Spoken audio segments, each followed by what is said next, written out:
Hey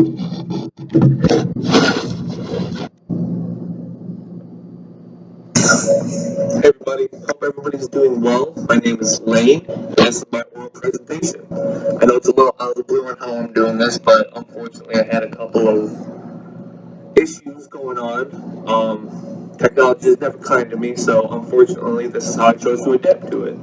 So, hope everything works out, fingers crossed, but I am here to talk to you guys about somebody who is criminally underrated on How We View Her.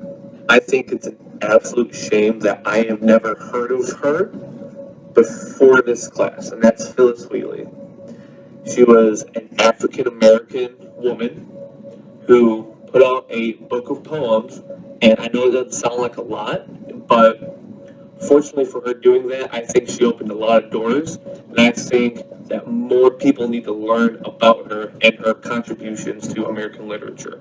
So, a couple things I just wanted to go over. I wanted to talk about her early life and how she got into writing in general, being an African American woman.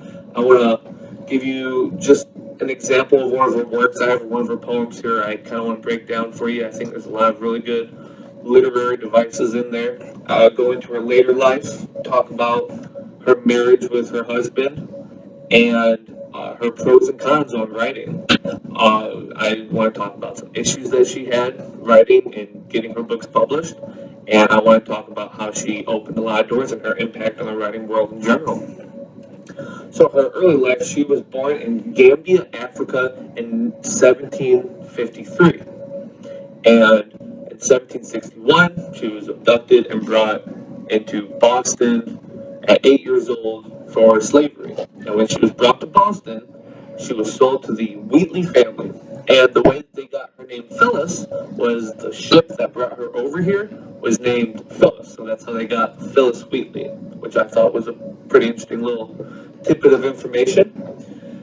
16 months after, so she was 9 years old, the Wheatley family actually started educating her and letting her read and write and gave her a basic education that would help her through the rest of her life.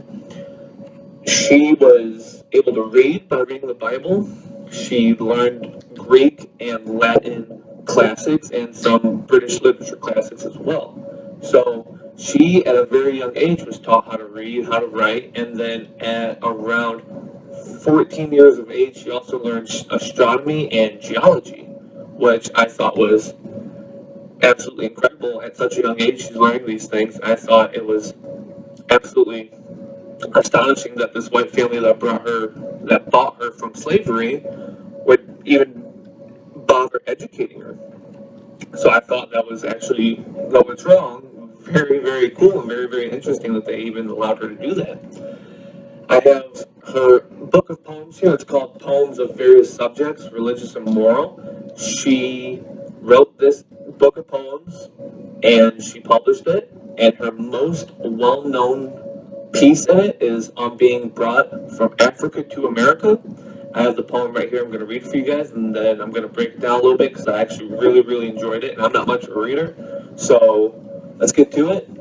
"'Twas mercy brought me from my pagan land, taught me benight soul to understand that there's a God, that there's a Savior too.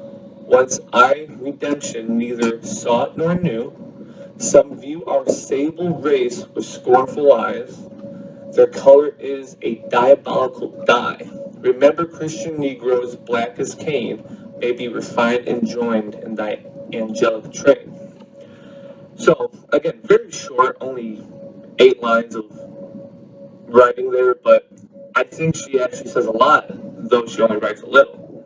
A couple of things I saw was I think the whole poem is actually symbolism on her journey from Africa to America and her journey on becoming a Christian. She talks about mercy bringing her from her pagan land, so mercy of God that actually put her in the position that she needed to be to get to know God a little bit better and get her into her religious mindset.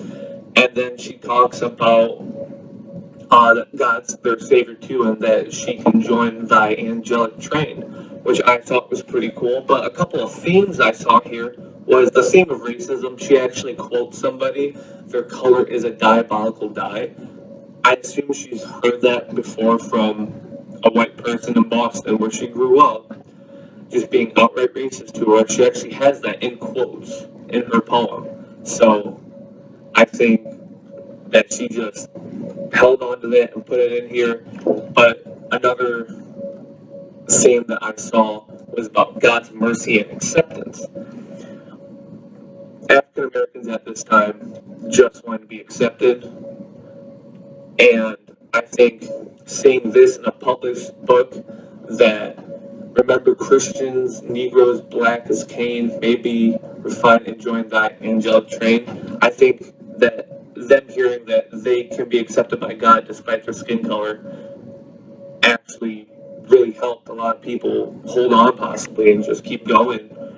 And it helped, I assume, probably a lot of black people just stand on their feet and say, yeah, you're absolutely right. And I think she actually might have brought more African Americans from that community to see God a little bit better, a little bit more. And then in her later life, Phyllis Wheatley married in 1778 to John Peters, who was actually a freed black man. She met him in Boston, and she tried having 3 different kids with him. Unfortunately, none of them survived, which I think is just absolutely tragic. She actually tried publishing a second book of poems, but financially she was not able to do so. So she tried working as a scrub woman at a shelter home for kids, and she was never really able to financially stay on her feet enough to publish that second piece. So unfortunately, we've only ever had one book of published poems by Phyllis Wheatley. And then in December 1784, she died at 31 from complications of childbirth. And I honestly think it's probably one of the most tragic stories I've ever heard because she's put so much work and effort into this, and ultimately she did not have a very happy end to her life. Wanted to publish that second book and everything, and it never ended up happening. And her dying at such a young age is very upsetting. And we talk here about some of her complications that she had with the work. Her husband was actually jailed because they were so poor and they couldn't pay their bills. And obviously, an African American trying to find work at this time just wasn't a very feasible thing for a lot of people. So financially, like I said before, they absolutely couldn't do it. And then some of her works were not well received. Obviously, white man reading something from an educated black woman, not a lot of people had the mindset to really appreciate what they had, and unfortunately, her work was not very well received around quite a bit of the country when it first came out. Obviously, now we can all appreciate it a little bit more, but back then it wasn't there. But a lot of the impact that she had, she was the first black and the second woman to publish a book. And that was a book of poems. She was still the first African American ever and the second woman to publish a book for the public's consumption. Her contribution to American literature, she opened a lot of people's eyes to show them that the African American community, though they're being discriminated against, can still do incredible things. And she made everybody see that the benefit of education is absolutely incredible. There's a lot of people out there, mainly African Americans, minorities at the time, that just weren't able to get an education. I think she showed everybody that these illiterate people that are being discriminated against, look at the incredible and amazing things that they can do. In conclusion, I think she is, like I said, just absolutely underrated. I think she opened up a lot of people's eyes to see that race and sex wasn't an issue for people to write. People do great things no matter what, no matter their race, no matter their sex.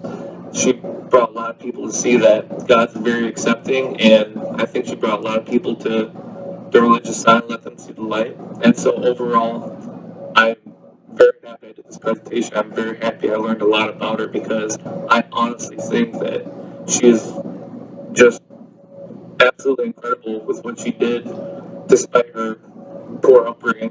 So I hope you guys all enjoyed. Thank you very much.